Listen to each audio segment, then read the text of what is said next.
Almost every train in Pakistan runs on one aging railway line. Now the country wants to rebuild it for $10 billion, one of the biggest projects in its entire history.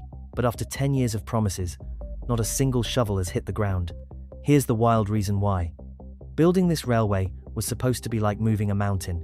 $10 billion, stretching across the whole of Pakistan. 10 years later, they haven't moved a single shovel of dirt. Here's why the country's biggest project is going nowhere. To understand why this matters so much, you first have to understand what this railway actually is. It's called Main Line 1. Everybody just calls it ML1. It runs about 1,700 kilometers, stretching from the port city of Karachi in the south, all the way up to Peshawar in the north. On a map, it looks like a spine running straight through the middle of the country, and that's basically its job. This one single line carries close to 80% of everyone who travels by train in Pakistan, and it moves around 90% of the country's rail cargo. Sit with that for a second. Almost every family off to visit relatives, almost every crate of goods heading north or south, all of it squeezed onto one aging track. Now imagine that track was built over a century ago. Some of the bridges along it are more than 100 years old. They were designed in the age of steam engines and coal, for a world that moved a whole lot slower than ours. In a way, Pakistan has been trying to run a modern nation on plumbing from the 1800s, and everybody knows it. Think of it like a giant office tower, where every worker, every delivery, and every visitor has to use one single creaky old elevator from the day the building opened. It works, sort of, but you can feel it groaning under the weight. So what does it actually feel like to ride this line today? Slow, really slow. Trains on ML1 crawl along at somewhere between 60 and 105 kilometers per hour. To put that in plain terms, that's barely quicker than a car on a decent highway, and sometimes slower. A trip from Karachi to Peshawar can swallow the better part of a full day and night. The old rails and ancient bridges also make the whole thing risky. Worn-out tracks and outdated signals have led to accidents over the years, the kind that make front-page news and shake people's trust in the whole system. Now for the exciting part, the reason people keep dreaming about this project. The new ML1 would roughly double the speed. Trains would race along at up to 160 kilometers per hour. The journey between the biggest cities would get cut close to half, and the number of trains running each day would jump from around 34 to well over 100. Picture swapping a narrow country lane for a wide-open motorway, except the traffic is trains. Faster trains bring a knock-on effect that touches ordinary people too. When freight moves quickly and on time, everything from wheat to fuel gets a little cheaper to ship, which ripples through to the price of goods in the shops. Officials estimate the upgrade could add hundreds of millions of dollars a year to the railway's income. For a country wrestling with real money problems, that number matters a lot. If the plan is this good, why on earth hasn't it happened? Grab a snack, because this is where the story gets juicy. The idea goes all the way back to around 2014. Engineers studied it, drew up designs, and slapped a price tag on it. The early estimates were huge, over $9 billion. Then, in 2015 and 2016, ML1 became part of something much bigger, a giant partnership between Pakistan and China called the China-Pakistan Economic Corridor. You'll hear people shorten it to CPEC. Think of CPEC as a massive $60 billion shopping list of roads, power plants, ports and railways, all built with heavy support from China. And ML1 was meant to be the shining star at the top of that list, the single most important piece. Papers got signed. In 2017, both countries agreed on a framework. In 2020, Pakistan's own planners gave it an official stamp of approval. In 2022, the leaders of both nations shook hands on it in front of the cameras. And every year or so, a minister would walk up to a microphone and announce that work was about to begin. Any day now. Meanwhile, the price kept doing a little dance. At one point, it was $6.8 billion. Then it climbed toward $10 billion. Then it dropped back to about 6.7. Today, the full project sits at roughly $10 billion again.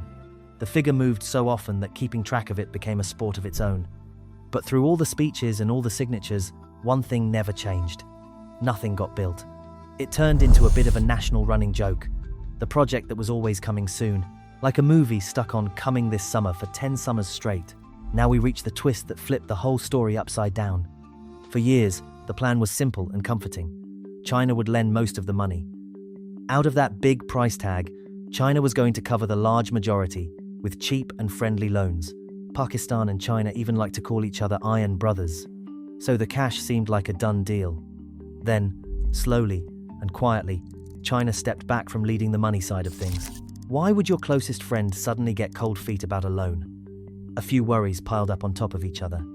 Pakistan's economy was under serious strain, buried in debt, and reaching again and again for emergency rescue money from the International Monetary Fund. On top of that, Pakistan already owed Chinese power companies a big chunk of cash, reportedly more than $1 billion for earlier projects. And then there were the security problems. A number of Chinese workers inside Pakistan had been killed in attacks in recent years, which made Beijing deeply nervous about sending in more people and more money. China itself was also changing.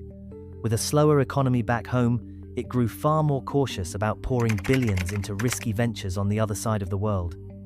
Put yourself in China's shoes for a moment. Your friend is drowning in debt, already behind on paying you back, and the streets are dangerous. Suddenly, handing over another $10 billion starts to feel less like a favor and more like a gamble. It all came to a head when Pakistan's Prime Minister flew to Beijing, hunting for fresh money. He flew home with business deals worth about $8.5 billion in areas like farming, electric cars, and solar power. All genuinely useful. But the big prize, the money to finally build ML1, was nowhere on the table. So Pakistan needed a plan B. And where it turned caught almost everyone off guard. Instead of China, Pakistan walked over to the Asian Development Bank. It's a large lender based in the Philippines and backed by dozens of countries, including some of China's biggest rivals. The bank committed around $2 billion to rebuild the first major chunk of the line, a 480-kilometer stretch running from Karachi up to a city called Rory. Why is that such a big deal? Because for the very first time, the star project of a China-led plan would be paid for by a Western-friendly bank rather than by China leading the way. That is a genuine plot twist. Now, a lot of the news coverage loved to frame this as China walking out on its friend. But Pakistan's own government tells a calmer story. Officials say that outside lenders were always meant to be part of the plan, and that the bank's loan is going ahead with China's full agreement.